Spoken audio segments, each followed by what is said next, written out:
Hey guys, this is RMBliss98 and here is The Fallen from, well, Transformers 2, Revenge of the Fallen. And yeah, I told you guys I would go a bit simple after making Shadow and Dropkick, and don't worry, Blitzwing is still my next Transformer after this.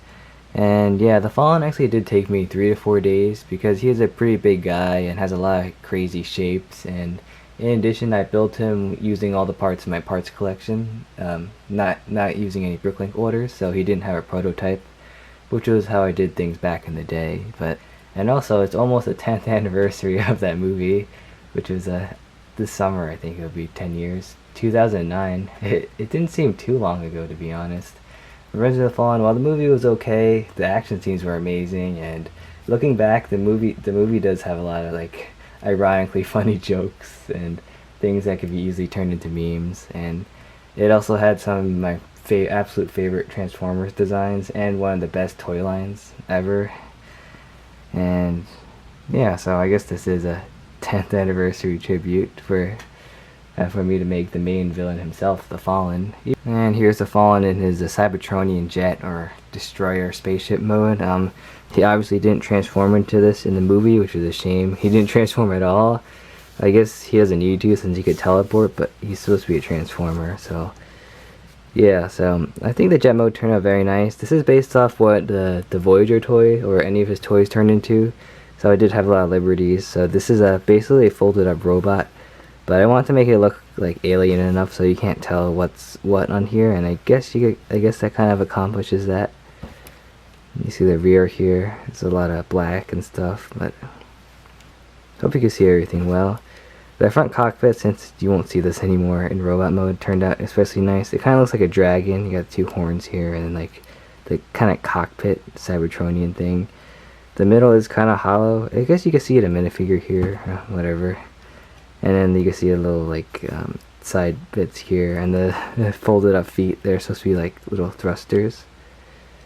And this thing sits on the ground pretty well. Come over here, you can see these little legs here. They kind of sit on these things, so I don't need to make any landing gear. I didn't want to put that much effort into this mode, but man, the jet mode is pretty stable. It doesn't really tab together in too many points, but if you do grab it from the bottom here, you can just fly it around for some fun. And for some size comparison, we have the minifigure, and with Ravage, which finally Ravage is in the same movie as the Fallen. But and here we have a car. We have Crosshairs from the last night. He's pretty small. And then we have Starscream. Yeah, Fallen is definitely much bigger than Starscream here. And finally we have his original toy. You can see where all the inspiration came from for this. The toy definitely tried harder to make this more jet looking than mine, but alright, now let's get to the transformation. Transformation is really simple, as you would expect. You just unfold this into a robot, and it's definitely not like, it's much more simpler than the Voyager toy, though that is already pretty simple. And coming over here, first you gotta do is you want to untab the legs. Hopefully you get all of this in frame, because he's gonna grow in size quite a bit. And then you're gonna fold them down. You're gonna rotate this 180 or 45 degrees, actually 90 degrees, and then you gotta just unfold his toes like that, and there's one leg done. And then coming over here and get this out of the way first, there's a little panel here. It just folds down because since he has these spikes, I don't want them to touch the ground. And then you're going to take this section, fold it down. I'm going to show you the other leg from this side. You just unfold this like that, and then you rotate this around, and then you gotta just unfold the toes. These aren't spring loaded like the actual toy. And raising the camera because you can get quite big. You want to fold this section down, and then I actually want to deal with the hands first before I do this major step. You want to just take the little horns here, fold them up like this, and then you want to just fold these back, fold this section down, fold this over, and same for this side. Just raise these up. These don't tab into place. And then now you can just rotate the body 180 degrees, just like the toy. Okay, raising the camera up a bit more. You can fold down his hands like that. You want to rotate the like that, and then at the wrist like like this. Unfold the hands. So you get his little thumbs like angled a bit to be more natural, and then his forearm guard just rotate down like that. And there's one arm, and then the other arm like same thing. Rotate that. Just rotate this. Just has a lot of just ball joints. And then you rotate this wrist. Fold the little thumbs in, and then fold this section inwards. And then setting him down onto the ground. He's quite big. And now you want to take these little struts and rotate them like that. And then you rotate them so the second section, the black part, is showing. And then you rotate the hands over them. And then coming to the back here, these will just tab into here. Like that. And finally the jet cockpit. This is like really smooth. I'm very happy this turned out. You fold the section up and then you fold the section down, and this will just clap like that. And if you want to get it back into vehicle mode, you just pull this out like that. Or you can just do it like this in one step, kind of like an automorph, which is cool. And then you straighten his head out like that. And make sure his chicken legs are his legs are all chicken legged like that. And here's the Fallen in his robot mode. As you can see, I can't keep everything in frame right now. He's the tallest Transformer I have, besides Devastator. And first, let's just give him a turn in the turntable. He's gonna stick out the top a little bit, but you can see all the little details. We'll get into those later. And obviously, robot mode is his main mode, which this is the only mode you saw in the movie, so there you go. And I think I did the colors very well. Obviously he's mostly black with the trans orange. I like the little highlights. Most of them are just randomly splatted about, and I'm pretty sure someone could do a better Fallen than I can, like with more details and like snot techniques and stuff, but I think I want to keep things pretty simple. He also has some dark gray colors, which that's when I started to run out of black, which is okay since the Voyager toy has dark gray. And he also has some like dark blue parts, I think. If you look closely, you can see them. They blend in with the black, which is intentional, because in the movie he has this like iridescent, like bluish green color along with the black, which is like a really dark gray. And it's kind of, there's like really no Lego color for that, so I want to make the blue kind of like shine, so as you like move him around, you see the little blue bits get exposed a bit. And yeah. Coming into his legs first, I like how the layering here with the trans orange, and then you got his knee pads here. His legs are just chicken leg like that, and you got his toes coming up here. He has like 3 little mini toes for each toe, I guess, and I think I did that well. And then for the arms, they're on these little struts here. We'll get into those later. This part looks kind of messy. I just slapped on cheese slopes and stuff. And you can see his hands here, nice trans orange. And he also did that layering technique on his forearm guards and the little pistons here, and that thing sticking out. We'll get to that later. I also have his spine coming out here, these little spikes that go along his back. And I think the jet nose cone is integrated well into his back. It is not like just like slapped on like the Voyager toy. And coming into his face, which was the first thing I designed. You can see I used the little droid like arms here, the little clips for his face, and also his eyes here. And the inspiration for I got a suggestion from ClickBricks to use this tooth piece right here for the 2 eyes to separate them, because before he kind of looked kind of depressed. And he also has a little eyebrow, I guess, to make him look meaner. It's very nice. And once again, you can see the dark blue peering through, which is nice. And now for the head, it's on a ball joint. It's pretty posable. You want to grab it from the back of the head, not really the front, because you'll find out why. I'm pretty sure you know what I'm talking about. And for the arms, you have these little struts. They really restrict articulation, but you're meant to untab them, and then the arms can like freely move like this, and you could bend inwards and outwards. Once again, his arms are pretty heavy, especially at the elbow. He's an elbow bend like that. And the wrist articulation is much better than most of my Transformers. They don't usually have wrist articulation.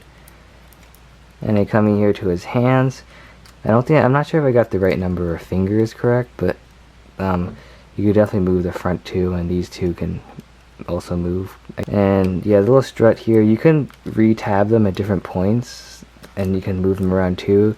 Or you can move the arm and then kind of move this with it and help support the arm, which is kind of cool. I thought this was a weird design choice, because in a physical toy it doesn't work well, like the Voyager toy. But you can move it like that and get a range of motion like that. And for accessories, as you saw before, he has his staff here, which is based off what the Hunt for the Decepticons Voyager toy has. Yeah, you can fold it up, I don't know, for storage, but it's meant to be like the full length. And how you use this is getting his hand here. You want to take his thumbs and bend them backwards like that, and that would expose the studs here. And he just grabs the staff like that and folds it, and there you go. Here's the Fallen with his staff. And without these struts, the arm will just flop down like this. So you could just use this to help support the arm, and he could stand like this. And yeah, the staff's pretty cool. That was the last thing I designed for the Fallen, but I think it turned out nice. Oh, but wait, there's more. He does have some other features. Well, unfortunately, he can't teleport or levitate things. Maybe the Studio Series or Masterpiece one can, but well, obviously, you could come up to his face here, and you could take it off. Give me your face, and then you could remove it. Yeah, these two are the first things I designed. You can see his face here, his inner face. It's kind of blocky. It reminds you of a Minecraft skeleton or something, but you can see the mask in the detail now. It's really hard to see, all this black is kind of mushes together, but you can see the two eyes there. And how it attaches is this little stud goes on top of his head, which is a very loose connection, but it's also easily removable, which is good. And then his head has the same articulation as before. And another feature, you can see the Fallen looks kind of chunky right now. His silhouette, he should be a little thinner towards the middle, and he is kind of chunky, but I've always wanted to do this feature when I eventually got to the Fallen. But coming over to the back here, you see the little panel with the spikes on it. You can raise it up, and what do you see in here? Look at that. And then you can just take that part and push it open. Well, first you got to remove his face because you want the scene to be more accurate, and then you can open his chest up like that. Oh yeah, I guess you could remove that too, but to make it more accurate. But you fold this section down, and you fold this and put that back, and you can see a spark, and then you could grab it. You could rip it out, but it also sticks out on these droid arms, which is a nice gimmick. I love this gimmick. But most importantly, this leaves a giant hole over here where something can stick right through here. Bringing in our friend Optimus Prime. Unfortunately, I haven't made Jetfire yet, so he doesn't have the jet power armor. But you can take his fist here, and then you can extend it, and then just open it up. And this is a pretty brutal gimmick, but to be honest, they did Jazz pretty dirty with the Masterpiece toy. You can just shove it right through, it fits right there, and he could kind of grab the spark, and he could crush it with his hands. Well, kind of. Be like, I rise, you fall, and just and here's a shot without my hands in the way. You can see it makes a nice scene like that, and then you can just rotate them to the side. Just have this, just grabbing his spark over there, and yeah, his mask is just hanging out here. And getting the Fallen in a single piece, and just bringing Optimus over here. Another accessory you can get, I made, is the Matrix of Leadership. Unfortunately, this does not fit in Prime. The only thing that could possibly fit in his chest is a 1x2 tile, which you could probably print the Matrix, but he could just take it out of Prime and be like, my Matrix, and it fits in his hand. It's like a simple build. It's just two slopes on this modified brick. And now for some size comparisons. Here's a minifigure, and then we got Ravage here, and bringing back the face taker himself, Optimus Prime.